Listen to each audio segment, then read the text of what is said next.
पहले क्या होता था कि जब हमारे यहाँ जो बल्टे में से दूध लेकर लोग जाते थे तो उसको क्या करते थे, उसको उचित नहीं मूल्य नहीं लेते थे, ज़्यादा लेते थे 50, 60, 70 ऐसे करके, और उसमें कम से कम आधा लीटर दूध आधा बेचते थे और आधा वो लोग फेंक देते थे। लेकिन हम लोग को सही मूल्य नहीं देते थे और आधा हमारा बिकता था, आधा नहीं बिकता था। इसलिए जो भैंस गाय पालते थे वो कमज़ोर हो जाते थे। बाद में इसका उनका धंधा मंदा हो जाता तो बहुत दुखी होते थे। लेकिन अब प्रधानमंत्री जी नरेंद्र मोदी जी ने ये कदम उठाया है, वो ये उद्देश्य उसका है कि हम अपने दूध को एकत्रित करके एक जगह उचित मूल्य पर बेचेंगे और जनता उसको लेगी, जिसमें कोई धांधली नहीं हो पाएगी। मतलब माननीय प्रधानमंत्री नरेंद्र मोदी जी का एक ही उद्देश्य है कि हर जन, हर व्यक्ति सुखी हो, हर व्यक्ति संपन्न हो, किसी को कोई दुख तकलीफ ना हो। बस यही प्रधानमंत्री नरेंद्र मोदी जी का उद्देश्य है।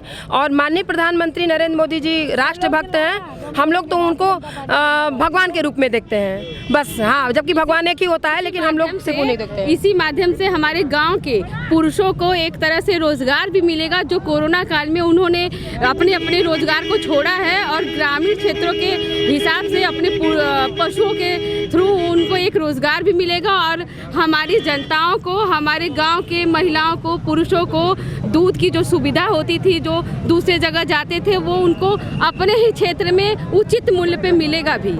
ये सारी उन्होंने बहुत बड़ी सोच के साथ ये बहुत अच्छा प्लांट लगवाया है। इससे सौगात दिया है मोदी जी ने, बहुत खुश है। महिलाओं को अपनी तरफ करने के लिए प्रियंका गांधी भी आगे आई हैं। बोली लड़की हूँ, लड़ सकती हूँ, स्कूटी देंगी महिलाओं को, 25,000 रुपया देंगे जो कोरोना से प्रभावित। भैया पहले पेट भरना है कि पहले स्कूटी चलाना है? हम युवा को रोजगार मिलना चाहिए ना। हम महिलाओं को रोजगार मिले तब तो रोजगार मिलेगा, नौकरियां मिलेंगी तब तो हम लोग आगे बढ़ेंगे। पहले स्कूटी नहीं चाहिए, रोजगार चाहिए, नौकरी चाहिए। पहले हमारे ये होना चाहिए, पहले रोजगार चाहिए। पहले हम महिलाएं जो घर में बैठी उनको रोजगार तो कोई प्रोवाइड कराए। हम बहनें रोजगार के लिए भटक रहे हैं तो रोजगार तो मिले हम लोगों को। स्कूटी लेके क्या करेंगे जब हम लोगों के पास रोजगार नहीं रहेगा? पेट्रोल कौन देगा? क्या हमें कोई सरकार पेट्रोल दे देगी? स्कूटी तो मिल जाएगी, पेट्रोल कौन देगा बताइए? मैं ये पूछना चाहती हूँ, स्कूटी लेके क्या करेंगे? है ना जो मोदी जी दे रहे हैं, जब हम खाएंगे नहीं तो रहेंगे कैसे? मोदी जी ने इतना सोचा, बहुत कुछ किया है। और क्या कोई सरकार ये बात है कि 24 रुपए किलो जो किसान से खरीद कर और हमें फ्री में अनाज दे रहे हैं। इससे हमारा किसान भी धनवान हो रहा है और हमारी जनता भी भूखी नहीं रह रही है। और विपक्षी लोग कहते हैं कि मोदी जी फ्री में अनाज जो है बंटवा के और सबको हाथ पैर काट दे रहे हैं। मैं ये कहना चाहूँगी, कोरोना काल में हम लोग सोशल वर्कर भी हैं और प्रधानमंत्री नरेंद्र मोदी जी के पदाधिकारी हैं। देखा है जहाँ पर लोग किसी घर में विकलांग होते थे, बुजुर्ग होते थे, 6-6, 7 लोग होते थे, उनके पास एक भी दाने नहीं रहते थे, तब कोई भी नहीं जाके कहा वहाँ पर जाकर कि जो है ये लोग भूखे कैसे रहेंगे, मर जाएंगे, जिंदा रहेंगे। वो जिंदा किए हैं मोदी जी। इसलिए जनता को अब जो चश्मा कोई उनको नहीं पहना सकता, सब खुल गया है। सब लोग कहते हैं कि लास्ट टाइम जब आता है इलेक्शन तो लाके मुर्गा और जो ये शराब देते हैं ना, उसको हम लोग लेंगे, पिएंगे, मोदी को वोट देंगे, ऐसा बोलते हैं। हाँ, जनता सब जागरूक हो गई है। हाँ, हमें लैपटॉप और स्कूटी नहीं चाहिए, हमें लैपटॉप स्कूटी नहीं चाहिए। हमें ये चाहिए कि कोई भी परिवार, कोई भी घर भूखा न रहे, कोई भी हमारा भाई बहन भूखा न रहे। हमें ये चाहिए। मोदी जी जो है हमारे गरीब परिवारों को राशन दे रहे हैं। पिछले 2 सालों से हमारा देश कोरोना से जूझ रहा है। मोदी जी ने हमारा कितना सहायता किया, कितने लोगों को दवाइयाँ दी, वैक्सीन जो प्राइवेट में आप जाइए 2-2 हज़ार रुपए की वैक्सीन लग रही है, उन्होंने फ्री में वैक्सीन लगवाया। कोई सरकार लगवा सकती है? सिर्फ क्या कर सकती है? आपको लैपटॉप दे सकती है, आपको स्कूटी दे सकती है, लेकिन फ्री में। अब जब हम जिंदा नहीं रहेंगे तो हम स्कूटी लेके क्या करेंगे? हमारे स्कूटी पे पेट्रोल भरवाने की औकात नहीं रहेगी तो हम स्कूटी लेके क्या करेंगे? हम लैपटॉप लेके क्या करेंगे? हमें, हमारे गरीबों को आज चना मिल रहा है, तेल मिल रहा है, नमक मिल रहा है, राशन मिल रहा है। हमारे गरीब खा तो रहे हैं ना। और हाँ, एक बात और मैं तो ये कहूँगी जनता के लिए कि नमक हराम नहीं होना है भैया, नमक हलाल। मोदी जी ने लास्ट में नमक दे दिया है, जो उनका नमक खाया है उस नमक का ऋण अदा करेगा।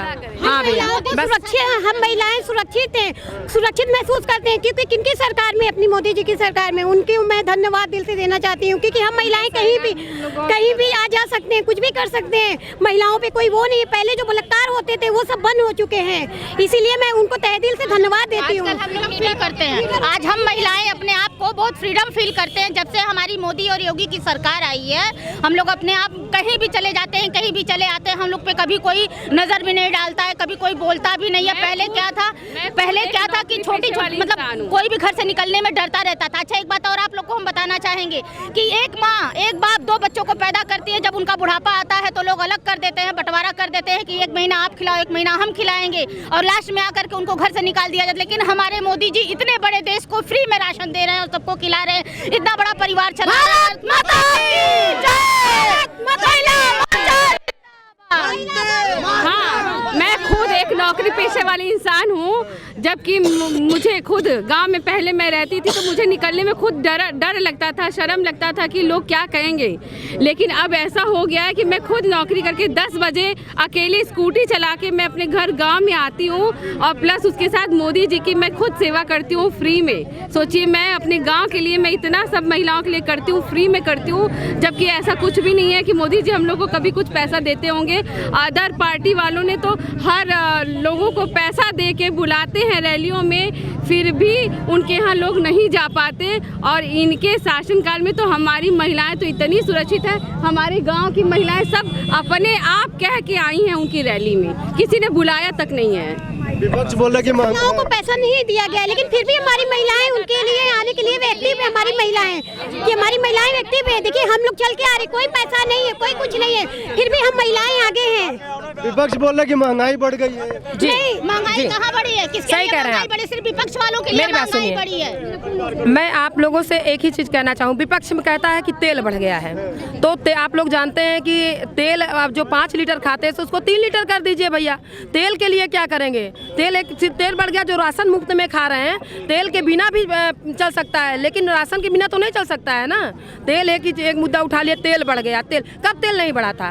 कभी आपने देखा है कि आज से 15 साल पहले हमारे लिए हमारा देश जरूरी है। हमको तेल एक बढ़ गया, एक मुद्दा उठा लिया, तेल बढ़ गया, तेल बढ़ा। रोड में एक जगह यहाँ पहुँचने के लिए हम लोगों को 10 घंटे 8 घंटे लगते थे, अब यहाँ हम लोग 45 मिनट में पहुँच रहे हैं। इतना विकास हुआ है। और रही बात मोदी जी के लिए, एक चीज़ और, अभी पहले लोग पक्ष विपक्ष कहता था कि मोदी जी जब ये आता है, इलेक्शन आता है या कोई भी आता है, तभी नेताएं आते हैं। कोरोना काल में हमारे वाराणसी जिला, मैं वाराणसी से हूँ, वहाँ के हमारे मोदी जी सांसद हैं। मैं आपसे बता रही हूँ, ट्रक गाड़ियाँ रुकती थी, जो बाहर से आते थे लोग, उनके पैर में हम लोग चप्पल पहनाते थे। हम लोग पदाधिकारी उनके पैर में चप्पल पहनाते थे। बताइए चप्पल क्यों पहनाते थे? उस समय तो वोट नहीं लेना था। आज 2 साल पहले हमको तो वोट नहीं लेना था, ना मोदी जी को लेना था, हम चप्पल क्यों पहनाते थे? मैं मेडिकल लाइन से हूँ, मैंने हमारी बहनों ने फ्री सेवा किया है।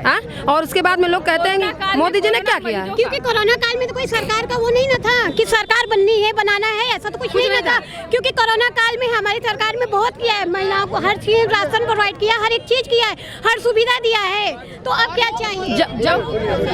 जी, मैं आपको बताना चाहूँगी कि जो लोग कह रहे हैं कि तेल महंगा हो गया है, हमारी सरकार उनको फ्री में राशन दे रही है, फ्री में वैक्सीन लगवा रही है। इतनी रोडें, हाईवे, फ्लाईओवर, 4 लेन सारी बताई हमारी सरकार ने बनवाई है।